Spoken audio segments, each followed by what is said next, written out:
All right.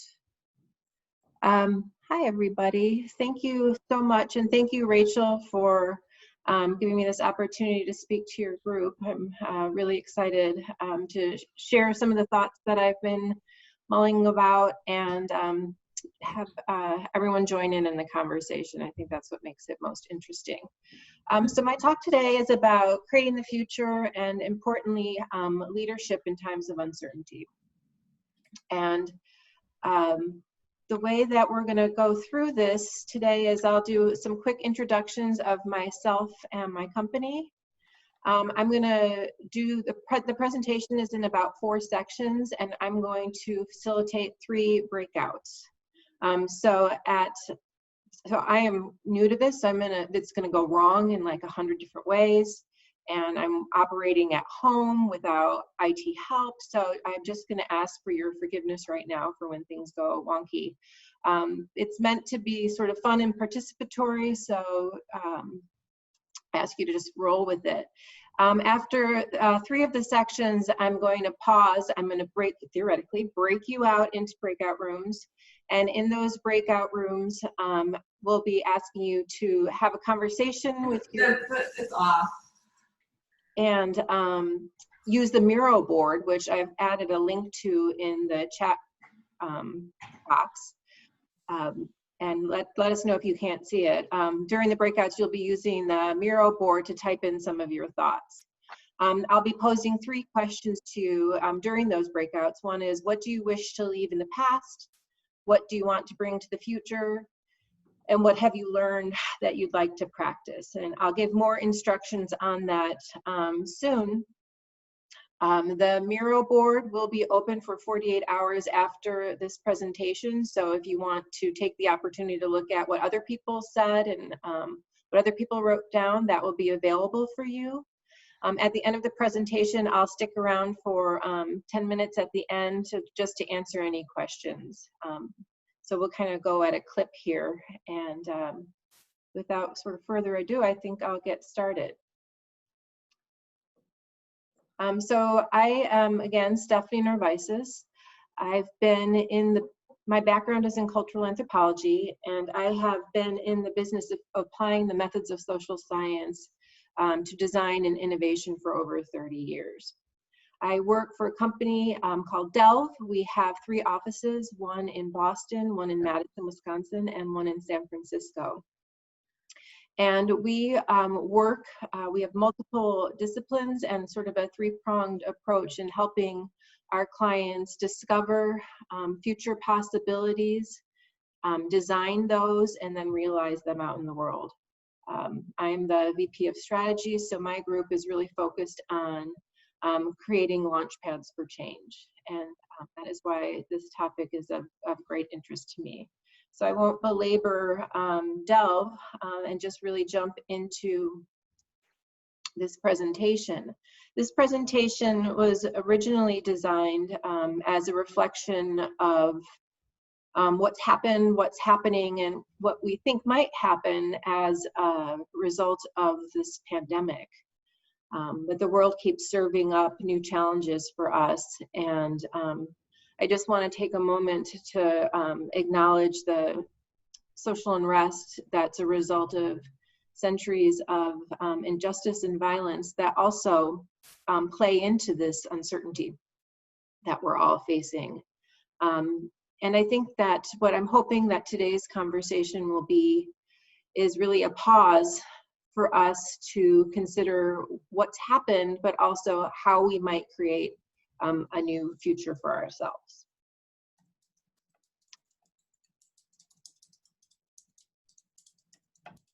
So we are experiencing at this time a pandemic and social injustice, and it is tragic. How we're reacting to these crises is illuminating. And my message to all of us is what we do next is up to us. So a few things have become clear since the orders to safer at home, stay at home, work at home has started. I've been doing a lot of research looking into trends, looking into some historical perspectives, looking into how people are reacting. And a few things have been really become clear. And one of which is not necessarily looking at the pandemic or the social injustice in particular, but really looking at our responses to it. And I think that's what's really interesting to examine. How are we reacting to these disruptions? And I think we need to look at the values that have served us well in the past, and maybe to consider the values that aren't serving us so well right now. I've seen that we need to build resilience into our DNA. I think I haven't done it, but I'm wondering, I suspect that if you looked at the number of times the word resilience has been used in the past several weeks, it's probably spiked. The pandemic in particular has revealed parts of our business, ourselves, our institutions that are fragile. And we really need to look at these parts that were easily broken and decide if we want to shore them up or if it's time for us to create something new. And my perspective is that all of this has really revealed for us an opportunity. And this opportunity is that we can create the future that we want. These changes have happened to everyone, including our competitors. What's so interesting is that this is happening simultaneously worldwide. And that's unusual, right? And so this is really offering all of us a chance to identify what we want to change, because we have actually been given the opportunity to do so. This has also created a massive amount of uncertainty. And when people are faced with massive amounts of uncertainty, I mean, I keep waiting for things to become, the ground beneath me to become more stable every day, and it seems to be becoming more unstable every day. And we have a lot of natural human reactions in the face of uncertainty, and one of them is to stop and to move into a highly reactive mode. Hit the brakes, try to sort of gather our troops and band together and to try to mitigate all of the risk that we're facing. This is how we've survived in times before of uncertainty. And this process, this approach makes a lot of sense until it doesn't.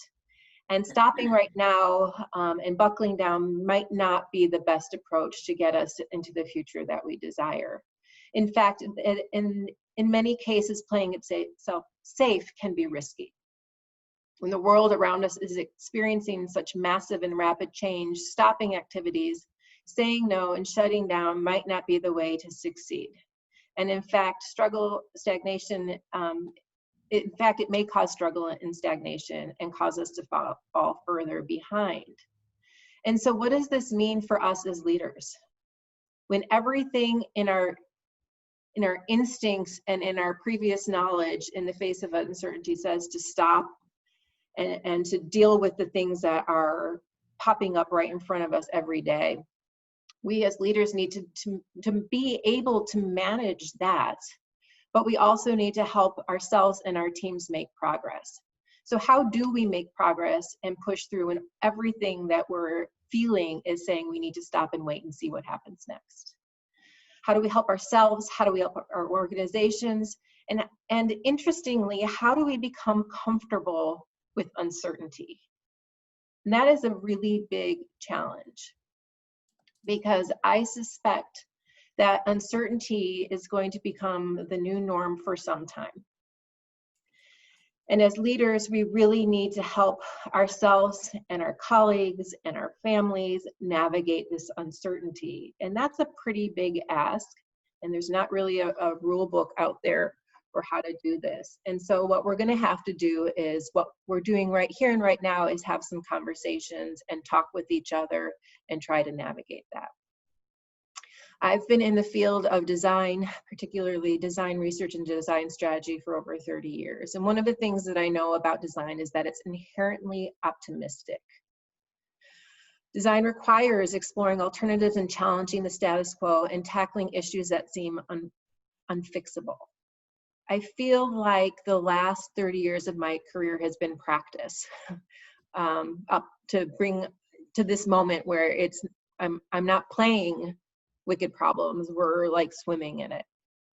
Not to diminish the problems that I was addressing in the past, but addressing wicked problems really, what that requires at its core is challenging long-held beliefs, long-held values, long-held attitudes and behaviors in order to uncover what's possible. We can't help but do that now. So my belief is that we can all use design as a way of speculating how things could be, aim for things that should be, and debate about alternative ways of being to inspire people to use their imaginations to design and redefine how we want things to be. And so that's my big challenge to myself, to my organization, and to all of you is, how do we want things to be? So before we get into that, I think it's worth pausing and thinking about, how did we get here? And where, in fact, is here? So I'll share with you a few thoughts around some broader context. I would argue that this is more than a pandemic, that what we're seeing is a result of our choices in the extreme. And to really understand that the choices we've been making over the years has led us to where we are now. Coronavirus, like climate change, is partly a problem of our values and our economic structure. Some of these are environmental, natural, but some of these are socially driven. And the pandemic really is highlighting vulnerabilities in ourselves and our organizations. And again, ultimately giving us an opportunity. And what I see in writings and in presentations that I've been attending, I see people sort of bifurcating into these two different choices. I see people working to piece the world back together as it was before all of these catastrophes. It makes great sense. It worked before, it's going to work again. We just need to sort of buckle down, you know, hold things together, and until things get quote unquote back to normal, right? I've also seen people using this as a shared event, as a founding moment to create a new future. I believe I'm sort of like pathologically optimistic, so I tend to lean more to the right, but my business side of me believes that it's really going to be somewhere in between. And I would challenge you all to think about where on that, think of this as a spectrum, and where on that spectrum that you want to fall, or how you might hold both of these things to be true at the same time. Which parts do we need to rebuild, and which parts do we need to leave behind? And so that leads us to our first grand experiment here. I'm going to be breaking you out into groups. So first, let me just go through this. I'm going to be breaking you out into groups. There should be roughly 5 people per group. It all happens sort of abruptly. So at some point I'll click open all rooms, and you'll all be pulled out into a breakout room, and you will have 5 minutes in that room. Your first assignment is to introduce yourself to your colleagues here. However you want to do that, your name, where you work, what your role is. And then I ask you to reflect on something that you used to do that you are maybe no longer able to do, or a mindset that you've had in the past that you want to leave behind. I'll be asking you to use the Miro board to note those down. So let me just pop over to the Miro board really quick. This is what the Miro board looks like. So I'm going to use my scroll bar. Can you see the Miro board on my screen? Yeah, so I'm going to scroll in. You'll each be assigned to a different breakout room. And what you're going to do is, we're on this first question, this first column here. So this is breakout room 1. And your prompt is, what do you want to leave behind? What would you like to stop doing? What did you dislike about how work was conducted prior to the pandemic? What do you think that you would miss? What do you think you would miss that you do not miss right now? So in your breakout rooms, if you just double click on these Post-it notes, you can just type in your answers. Okay, if you want to move around, you hold the shift bar down and you can move around. If you don't hold the shift bar down, you're likely to start moving squares on the screen. If you can't figure out what breakout room you're in and it's just all too confusing, just stick in column 1 and click on any post-it note and type out your ideas. This is not a science. This is just a tool that hopefully will be helpful. Hey, Steph, this is Rachel. Everybody, I think, is having trouble getting into the Miro board. It's asking us to sign in or request access. Really? I've never had that before. Well then, gosh, let's not use the Miro board then. Call an audible. Call an audible. It's meant to be helpful. It's just definitely not the most important thing is that you guys talk and share ideas. I don't know why that is happening. And while you guys are breaking out, if I can figure out the answer to that problem, then I will do so. But meanwhile, let's just take 5 minutes, break into your rooms and talk about what it is that you would be okay leaving behind. Does that make sense? Yep. Oh, and I'm going to end the breakout room after 5 minutes. And there is a little timer up in the upper right that gives you a countdown, but it might feel a little abrupt. And for that, I apologize. So enjoy your conversation. See you in 5 minutes.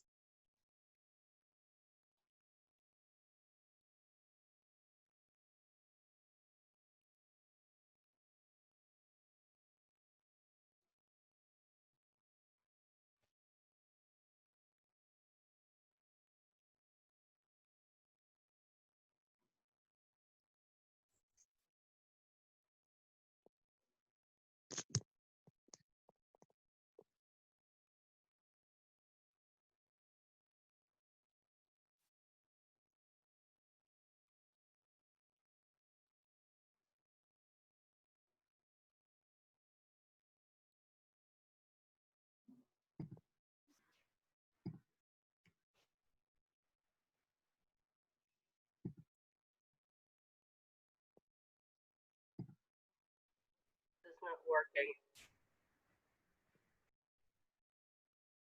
Hi. Hey. Hello. Hi, Stephanie. This is Kim. I just have a screen and I don't, Kim's fine. I just have a screen. I don't have. You don't have a buddy? No. Well, let Just me says join audio or video or whatever. But if I do that, then I leave the computer. let me see where you're at. Oh yeah, you don't have a buddy. Let me move you to a different room. Okay. Hang on.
How'd it go?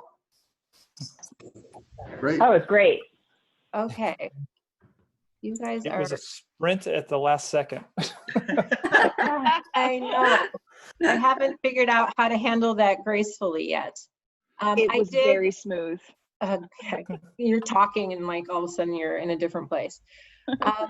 So a little bumpy at first. I know some of you were assigned to rooms with nobody in them. So I tried to sort of juggle that as best I could. So thank you for your patience. And I believe I've made the Miro board accessible now. So I apologize for that. So we'll have another chance at this in a moment. But thank you for your patience. Does anyone want to really quick, since we didn't have the Miro board, share something that they want to leave behind? I'll speak. This is Dave Carey. I think that I was doing a lot of travel, and I was talking with a group and just looking at it, and Holly's nodding her head because I went down to see her like 3 times in a month. But I was just thinking about it. I went back and looked. I'm like, I could have cut this travel in half and probably been a lot more productive about it. So for what that's worth, and avoided a lot of dinners out, and that put on a lot of weight. Now that I'm stuck at home with my dietitian wife, I'm probably the only guy that's lost weight in this. So, Yeah, but no, I think the travel piece and just being more efficient with your time and being really thinking about how you're spending your time is something I'm going to leave behind and make sure that I'm more efficient. Yeah, I think it's so interesting when you're caught up in it, when you stop for long enough and look at what you've been doing, you're kind of like, why is I doing that? That's kind of crazy. There were better ways. And I think that's really one of the opportunities that this has afforded us, is a chance to stop and say, is this really the only way to do things? Is it really that bad to do everything on Zoom? The answer is, I'm sure, very. But yeah, I think that's a great example of what this opportunity that this has given us, is to reflect. So now I'd like to share with you some thoughts on what's happening right now. So again, I've been doing a lot of research and I don't know if there are trends or just some movements of things that are happening right now that I think that can give us as leaders some pause. And I'd like to share those with you right now, if I can. There we go. So one of the things that I've been hearing people talk about and speculate about and write about is how the US and the global economy will be changed. Some people say it will be changed forever. Some people are referring to it as globalization 2.0. But what will stick is interesting. So a lot of what I've been seeing is there are things that we accepted as normal that are being questioned right now. There are things that were just emerging and that we were trying on that are being super accelerated. And there are even things that we said that will never happen or that's not scalable that are happening. And one of those things is, just as an example, is universal basic income. Really interesting to see how many people are talking about that as a possibility. So really looking at, I think it's important for us as leaders to keep an eye on what has been creeping in and what is now accelerating. There's been lots of talk about the drop in consumption and how long that drop will last and what effects it might have. And I have some questions about if consumption is the main value that we want to hold near and dear. Do we want to get back to consuming, right? Or how might we think about other ways of building an economy? But we see that as the economy is opening up, seats at restaurants, cinemas, sporting events are doing some social distancing, so that's going to remain. Fewer people travel, fears, costs, risk, and just the acknowledgement that maybe it's not as necessary as we thought it was is going to drop. People have less disposable income, less money to spend.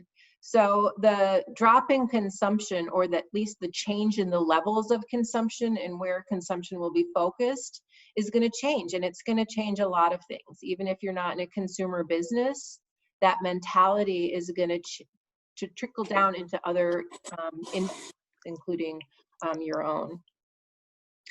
Work from home.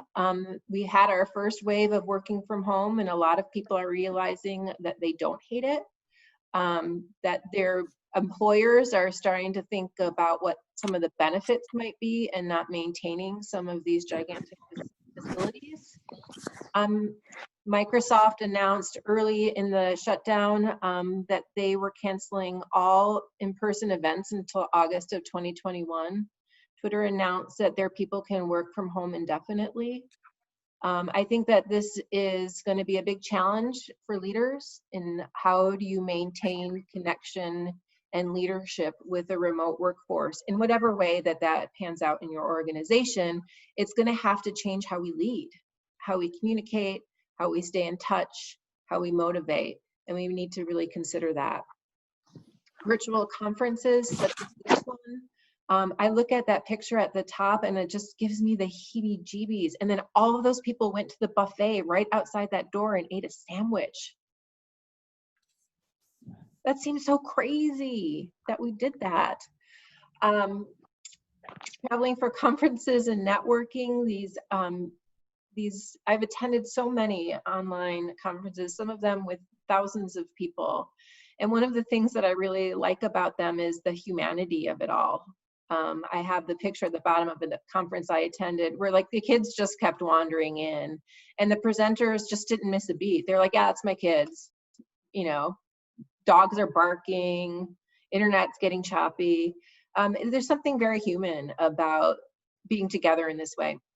I can tell you for a fact, I have been in more CEOs' homes, bedrooms, offices than I ever could have imagined.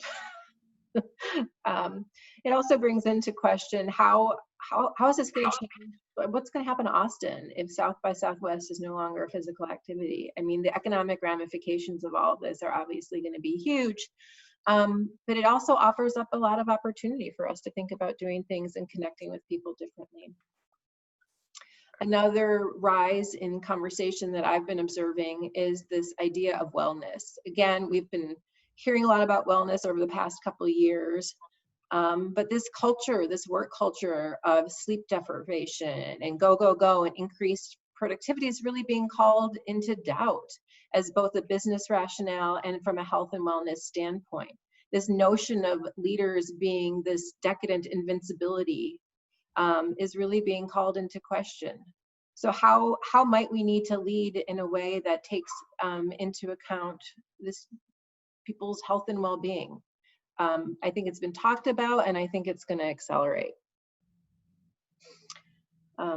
Purpose. Another thing that I've been seeing the volume turn up on is this notion of purpose. And I think we can reflect on our own experiences too. It's like, what was the purpose of doing that? What am I getting out of that at sort of an individual level? But this idea of a clarity of purpose has been emerging. In fact, in early 2020, the World Economic Forum announced that companies need to have a broader purpose than just serving the practical needs of the shareholders, but that companies also need to serve the practical needs of employees, suppliers, the community, and the environment. I think that's going to continue to accelerate. And I think, again, as leaders, we need to understand what that means for us and how we want to be brave and maybe communicate and share with our colleagues a deeper sense of purpose to our work. I think one of the things that's been most tragic from my perspective is an overall loss in trust that's happening globally. We have seen trust breached, we've seen trust weaponized, and we've seen trust preyed on. Not just individually, not just in people's words and actions, but with new technology, you can fake pretty much anything in almost real time. So what does that mean? What does that mean for us? Who's trustworthy? We're told we can't trust any of the people listed on my screen here. How do we give ourselves, our customers, our clients, our colleagues, a sense of being trustworthy. How do we do that? How do we prove it? How do we show it in a world where the little pile of rocks that I show on my slide has been kicked over? I think this is going to be one of the toughest challenges we have as leaders going forward, is understanding what are the mechanisms and tools we can use to sort of rebuild trust. And I suggest that that's going to be a very, one of the things I said early on is that we have to stop looking for leadership from outside. We all have to become leaders in this. We all have to take the lead, and we all have to lead by example. So we're going to try the breakout room game again, hopefully with Miro board this time. And what I'd like you to discuss in your groups is what do you want to bring into the future? So I asked you to reflect on things that you were happy or willing to leave behind. So what are some, again, attitudes, mindsets, behaviors that you've maybe started doing or want to do, and bring those into the future? Rachel, are there any comments in the chat box that I should be aware of, or can I just break people out into their rooms? I'm gonna resend the link to the board really quickly, and I was able to click on it, and it is now public, so you should be good to go there. So I'm gonna send that out right now. Okay. Everybody should have that too, just in case. But I think we're good to go. Good. Off to your breakout room. See you in 5 minutes.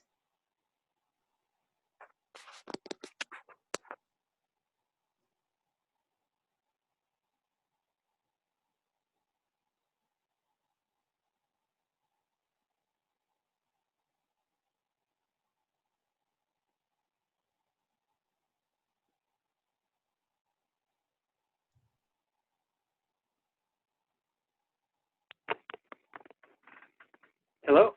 Hello? Hi. Can you hear me?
seems to help a lot.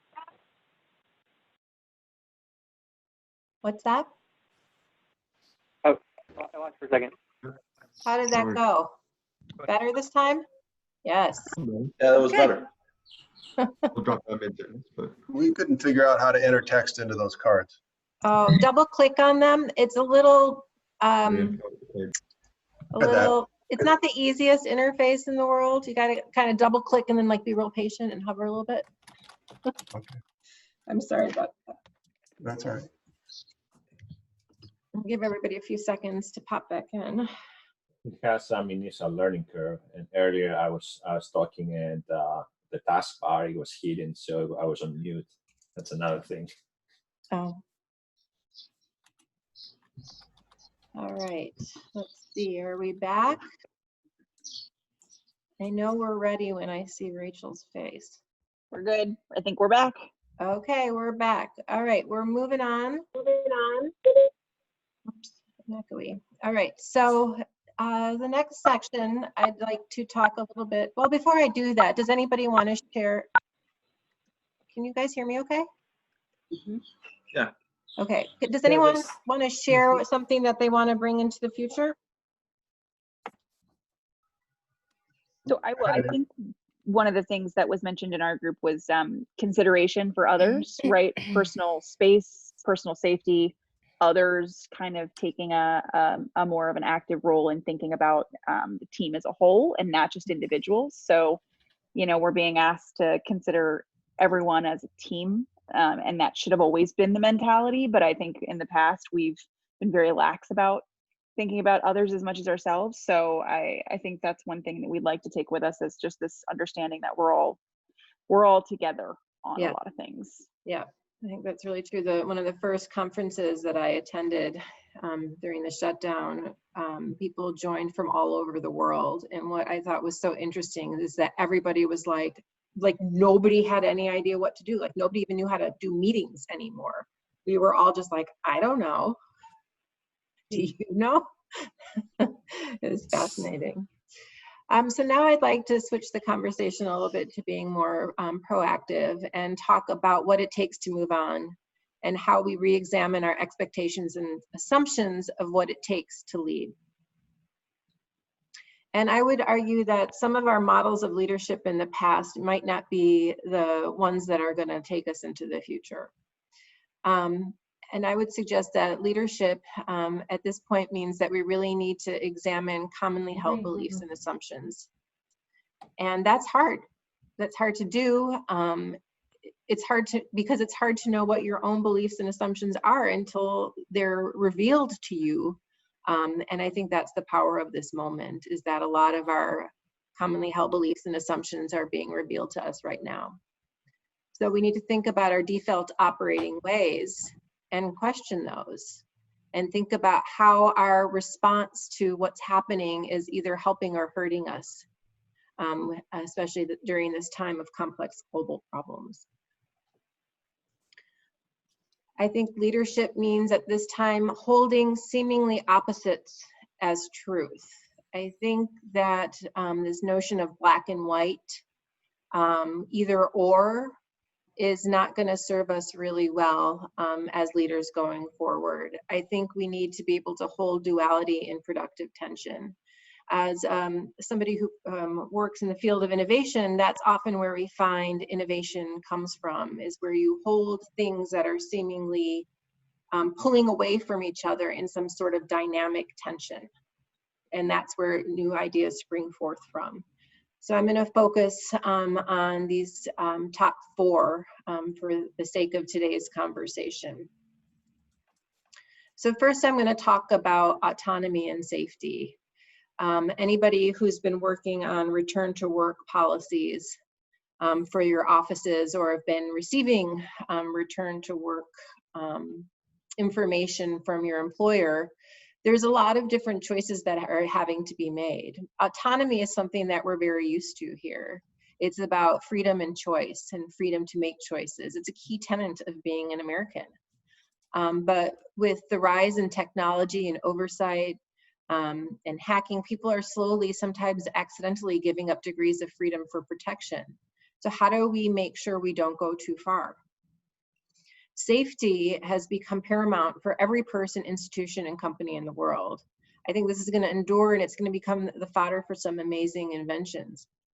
In this case, I'm thinking about personal protection equipment, PPE, and how we ensure the physical safety of ourselves and each other during this time. I thought this quote was really interesting from some folks at Accenture, saying that every business needs to consider itself a health business. We need to look at every experience, product, and service and reassess it according to the extent in which it enhances or diminishes health. And I think that's really interesting. And I think it's an interesting scenario exercise that you might want to consider with yourself and with your teams. And I know you guys are in the healthcare business, many of you. But I think it's interesting to challenge yourself and say, if that was one of our core values, how might that change the way we operate with each other? Beyond the products that we're providing for our customers. So how, again, as leaders, do you balance this idea of not taking away people's freedom, but also keeping them safe? So it's a tightrope that we're all going to have to walk. Another duality that we'll need to hold in balance, I believe, is scarcity and abundance. This notion of scarcity is one of the most significant factors that influence supply and demand. It is what our economy is based on. But problems can arise from, and it serves us very well in many different ways, right? But problems arise when resources that are essential to the function of society become scarcer over time. Scarcity is the mindset, sort of both its positive and negative, is that it's a mindset that breeds competition, right? Competition can be extremely healthy, but it can become ruthless. Abundance, on the other hand, is a recognition that there's more than enough resources for everybody. They're just not evenly distributed. And problems arise when abundance is taken for granted, because in that case, it leads to overconsumption, extraction, and waste. And we can see examples of both of these and how they've affected us, our organizations, positively and negatively. Abundance mindset also breeds empowerment. So how do we encourage our teams to operate with both a scarcity and an abundance mindset at the same time? How do we encourage healthy competition and abundance without sort of the shadow side of both of those? I didn't say it was going to be easy. But I think the most important thing we can do as leaders is keep these things in mind, challenge ourselves, raise them with our teams, and talk about them. Another duality is conformity and creativity. Conformity is the key to running a successful business. Compliance with standards and rules is critical for running not only a successful business, but a society. We rely on these systems, and these systems are designed to reduce risk by leaving variability on the table. But in times of great uncertainty, they leave us grasping for the things we relied on, the structures and processes that may no longer be there or may no longer be viable. Uncertainty offers us an opportunity to be creative in the face of this. How do we look at conformity and which parts were fragile and need to be left behind, and which parts do we need to challenge with creativity? At that same World Economic Forum earlier this year, they announced that creativity is one of the top 3 skills needed to thrive in 2020. So again, how do we work to balance conformity with creativity? Creative leadership needs to take conditions that are anxiety-provoking and help their teams see them as opportunities. And then finally, we need to determine what needs to be more resilient. Fragility, resilience, and what I'm referring to as super resilience. And I'll talk about that in a second. But fragility reflects the vulnerability in a person or an organization. Nothing can be totally solid, and we need to look where we can accept fragility and monitor it. But when we think about fragility, it's easy for us to look now at, during this shutdown, at what's broken, what broke under the pressure of this. And again, consider those two paths. What do we want to rebuild back the way it was, and what needs to be changed? Resilience is the capacity to quickly recover. So how do we quickly get back to where we were is resilience. Super resilience is referring to this ability not just to recover, but to leap forward. You know, like when you prune a plant and it comes back even better and stronger and flowers more and creates more fruit. That's sort of an example of super resilience. It doesn't just grow back to what it was, to the limits of what it was before. I would recommend a book called Anti-Fragile, and this little chart on the bottom here is from that book. And I think it's really interesting to look at how he compares things that are mechanical versus organic, and which ones have greater resilience. And I think it's a really great framework to look at when you're thinking about yourself and your business. About, you know, does your business like randomness?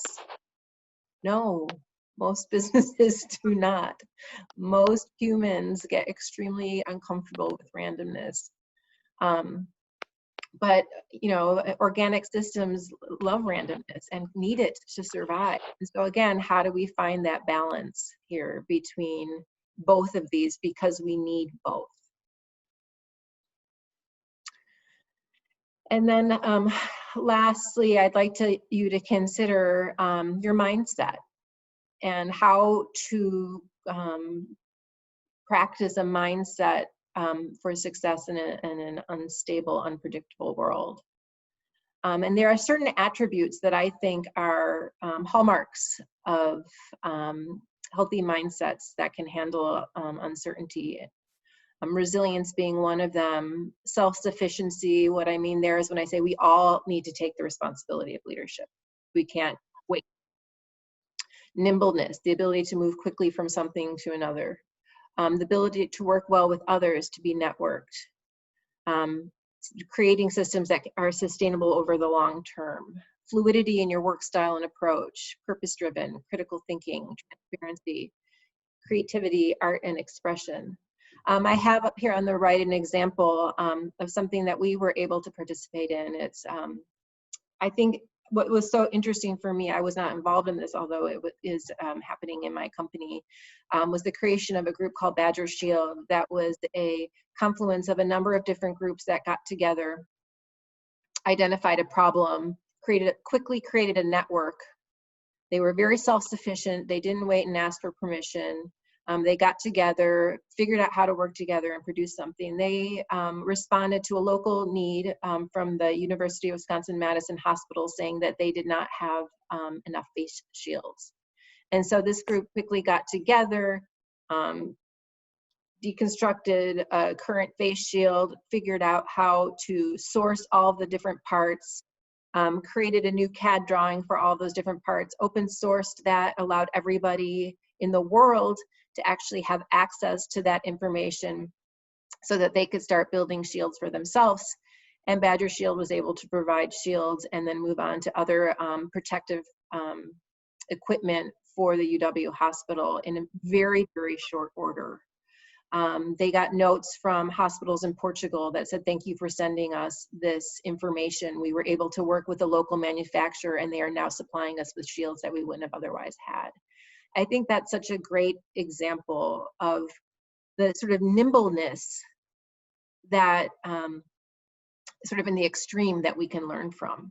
In large organizations, this of course is going to be much more difficult, but there's so much that we can learn from this.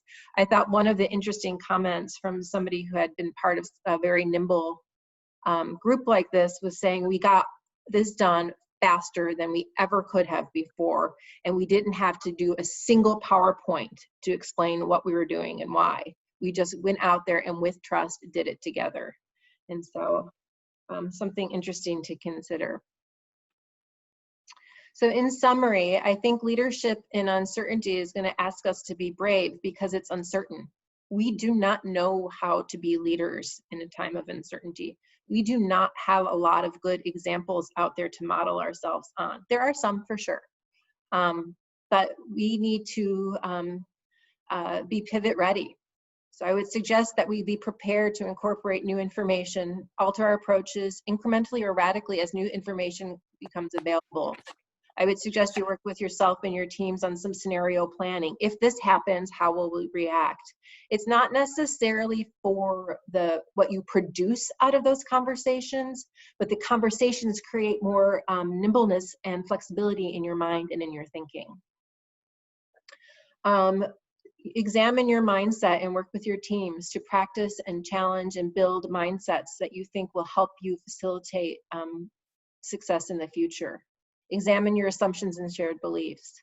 So again, this list of different mindsets that you should consider, learn more about, try on, practice with groups, talk about. You need to be brave and lead with a yes and, not an either or. So lead with empathy by considering opposites and how they both might be true. This is easy for us to comprehend, and in the examples, maybe easier for us to comprehend in some of the examples that I shared. But when you're faced with colleagues or issues that seem very black and white, as leaders, I suggest that you think about what's in the middle and how you might navigate those waters. So in conclusion, be pivot ready, examine your mindset, and practice yes and. It's a lot that I mean, I could write a dissertation on any one of these topics, but just really overall, just something for you to consider. So we'll break out into our groups for the last time. And in this case, I'd like you to think about and some of the information that I just shared, or something maybe else that you've heard or read that you would like to try on and explore, try on as you explore what's next. So I'll break you into your groups again. Feel free to use the Miro board if you find it useful. If you are not finding it useful, don't worry about it. But on the board, if to the right of the board, even if you can't use the board, are a number of different slides that you can refer to if you're looking for inspiration for what you want to bring forward into the future. So I'll break you out into your groups, and I'll see you again in 5 minutes.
afterward.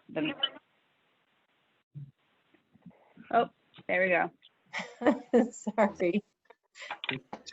It's abrupt. That was fun. That was, We were really getting into it too. This is where we get to know each other. Oh, darn it. We had a I breakthrough. know. We were on the cusp. Something great. You Yeah. did a quick exchange phone numbers and keep going. Yeah, if we could have a half a day, we could really have some amazing conversations. All right. I think that everyone's, whoops, wrong way. Let me just see. Rachel, are you back? Back. I think we're all good. Excellent. All right. Does anybody want to share something that they hope to start practicing?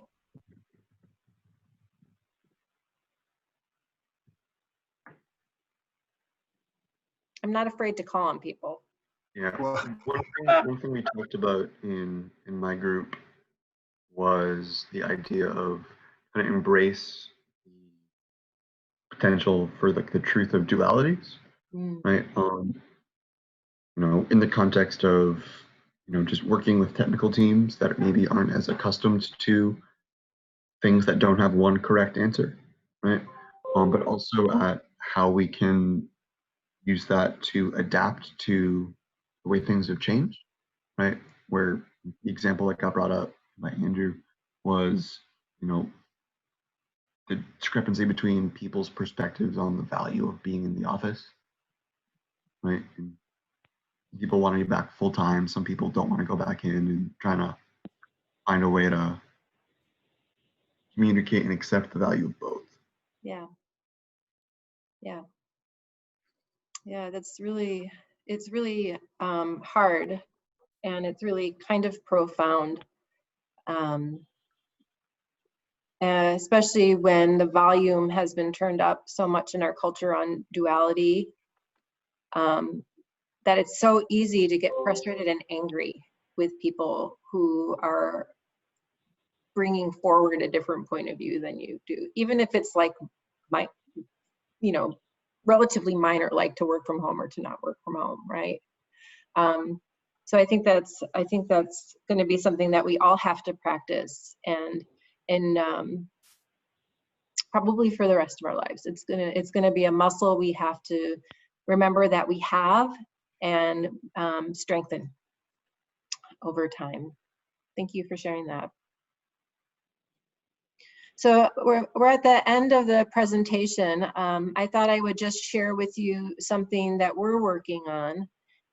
At Delve, we're trying to figure out all of this as well as a consulting business. How do we need to be different, and how might we need to become more resilient? So members of my team have been scouring the world of resilience, everything from how a microorganism is resilient to how people and teams and buildings and communities are resilient, and trying to create a framework for ourselves and maybe helpful for others, what it takes to become resilient internally and externally. So this is small, it's work in progress. As we develop it, we'll be writing about it and sharing our ideas and creating presentations to talk about what we're learning ourselves on how to become a more resilient organization. Oops. Oh. Which leads me to what can you do? And I would say it's up to you, and it's up to us. In a world where thorny challenges have no magic solutions, right? When we on technical teams have a hard time coming to agreement, right? We have to lead. We have to get comfortable with not having an answer. We have to lean into the unknown and establish a leadership style that incorporates many perspectives. We have to work hard to sustain optimism in ourselves and in our teams. And we have to persevere through ambiguity. It's not going to become crystal clear. If anyone tells you that they can predict the future, especially now, I think that's wishful thinking. But what we can do is we can start developing these muscles and developing these new habits. We can get smart, we can watch, we can listen, we have to prepare ourselves. And then try it on. Take your best guess. Start small, learn your way through the chaos. And importantly, most importantly, share what you learn with others. Have conversations. I hope that the breakout groups were helpful and interesting to just start talking with people. The fact is, nobody knows what they're doing right now. So let's take that as an opportunity to be honest with each other about that and talk about how we want it to be. Because how it should be is super unclear right now. So let's work together and to develop how we want it to be.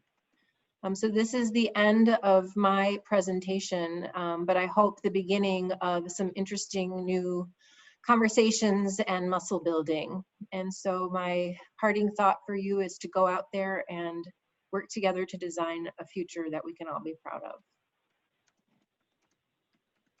Thanks, Steph.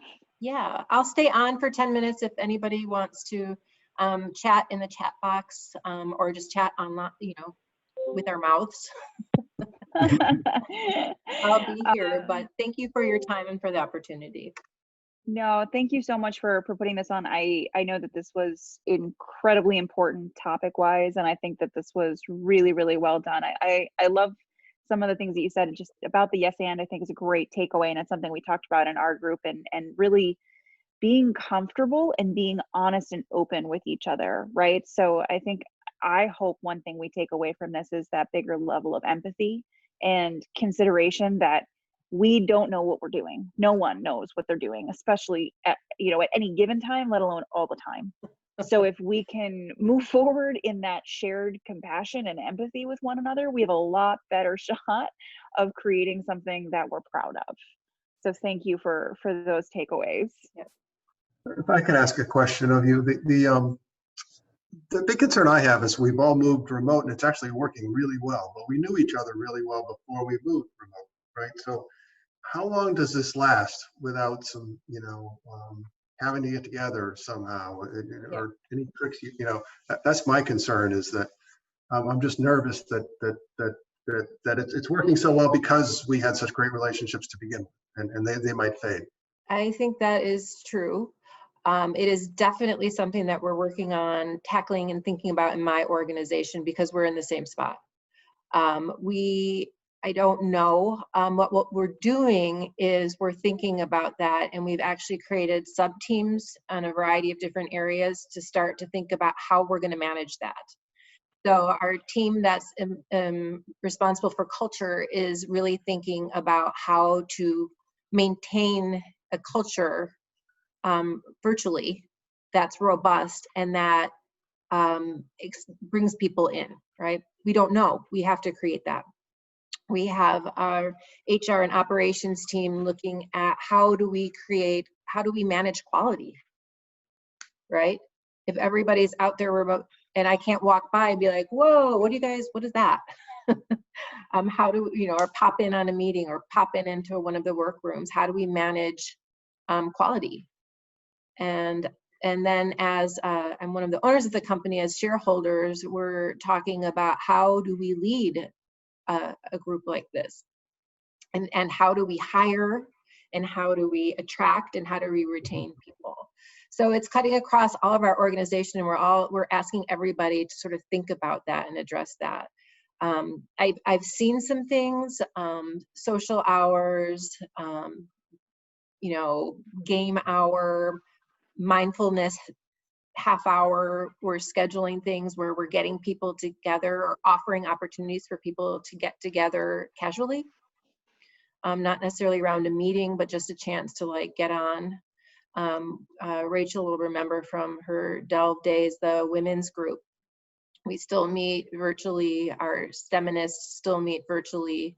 So I think it's going to be through those avenues. Can I chime in? Absolutely. Thank you, Dave. My own experience is that, as you perceive correctly, relationships atrophy over time when you may go years and years with only occasional interaction. The team requires shared experience. And the shared experience cannot be drinks or a weekend or some kind of playtime. It's work. It's got to be work and sharing and working out the hard ideas together that create functional bonds that then can withstand, you know, a year of working remotely. Yeah. So the Yeah. challenge is creating the shared experience, and it's the shared work experience. And Yeah, I think to build on, as Steph knows, I have personal experience with this. You cannot maintain that over time for years and years without beginning to engender, who the hell are you? I don't trust you. What do I know about you? How do you work? Trust. If you don't really work together and let people see how you solve problems and how you communicate, it goes away. this is Rob. I think to build on your point, Dave, it's also, yeah, you have to celebrate the successes together when a project is finished, when a design is released, whatever it is. And also you have to acknowledge failures together as well, right? And acknowledge difficulties Yeah. and solve them as a team, because it goes All both right. ways. It's not I'll always. make sure we get a report that they can add this stuff to the inspection, so at least I have that. Maybe And then, maybe the answer's somewhere in the middle, though. Okay.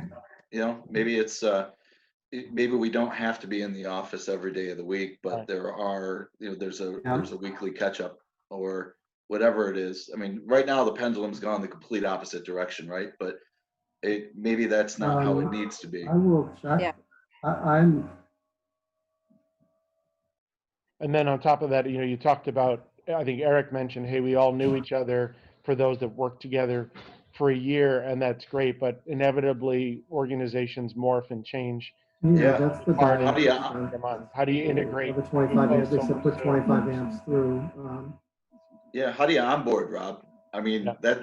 that's got to be. I don't know how the hell you even attempt that. Yeah, and it's not getting them the laptop, it's getting them an account, and that's the easy part. That's tactical. It's how do you onboard them and Yeah. welcome them as a team and build that trust that Right. Eric and Dave were referring to. Yep. Right. Great point. And we're all gonna, and this is, you know, I hope the best way for us to do this is to share what is working and what is not working with each other. We're gonna succeed and fail our way through this. Yeah, and it absolutely seems like this is a great forum to have more conversations around, and it seems like this would be a really great topic for Mathematic to help plan some more discussions around, and I think we would absolutely love to do that. Even just small get-togethers. I know as an organization, right, so Mathematic is typically a in-person event organization, right? So that's how we connect members. It's how we make money on sponsorships. It's how people pay to come to our events, whether they're in industry or not. And so, you know, as an organization, we've had to make a big shift as well and say, okay, great. We need to understand what our members are doing virtually. How do we help connect groups like Delve with groups like Everyone on the Phone? How does everyone on the phone stay connected? So I would hope you would also consider us as a resource for that, right? Member or non-member, feel free to reach out to us and say, hey, I'd really like to have some kind of conversation about this. Can you get together a group of people that would like to also talk about this and share ideas? And we do that a lot with our working groups as well. So if there's you know, interest in being on one of our working groups and talking through this, that would be fantastic. We'd love to have everyone participate in this conversation, and we want to have more conversations like this that are relevant for you all. This is Ramesh. I have a question to the group basically here. The question is, how do you manage your time? Or in other words, you're employed by company X and your start time is from 8 and then to 4 or something like that. What is the current situation for the rest of you in terms of somebody else wanting to get hold of you at say 4:30 or expecting you to be there at 7 o'clock because you're online? I don't know whether I was clearer. Yes. In the Yeah, question. it's very clear. I think boundaries are another thing that's been called into relief, where we can see some people are working all the time now, and some people are Yep. trying to maintain really strict schedules. Again, I don't think, as we talked about, and I'm very interested to hear what the rest of the group says. I don't think that it can be right or wrong, or one or the other. I think the most important thing is to be explicit about what your assumptions and expectations are with each other, so that there's not confusion.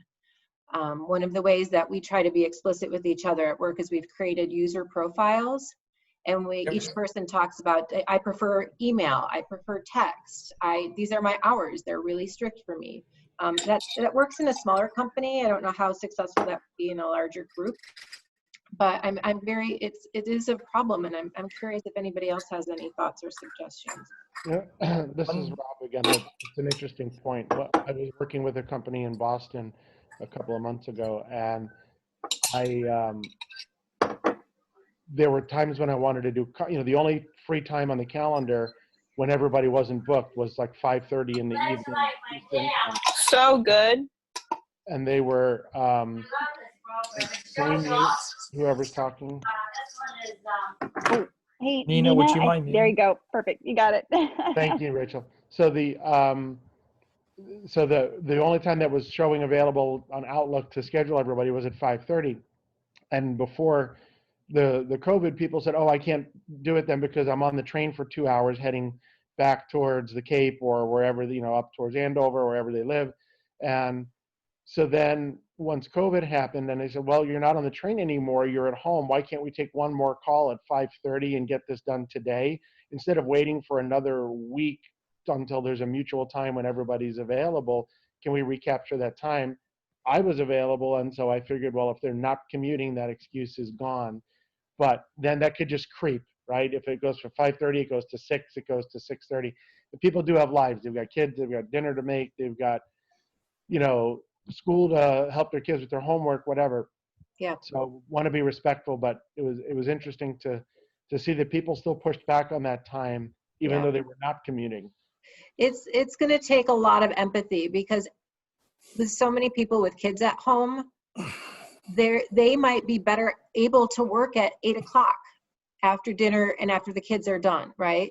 And so any assumptions we had about work hours, we need to question them, and we need to touch base with our colleagues and find out what works for them.